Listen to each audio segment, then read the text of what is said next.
Today mga katubo, for today's video po, magpapalit po tayo ng pressure tank.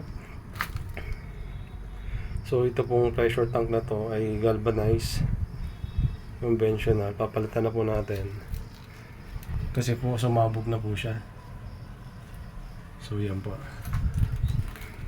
So tinalian lang po ng goma yan. So ito po yung ipapalit natin, bladder type. So yun guys, samahan niyo po ako para ikabit ko yung pressure tank. Yan po mga katubo, nakabit po natin. So hindi ko na po napakita sa inyo habang kinakabit ko po. So yun po mga katubo. So nakakit na po natin. So yung kinabit po natin ay 60 liters bladder pressure tank po. So yun po mga katubo. Thank you for watching po.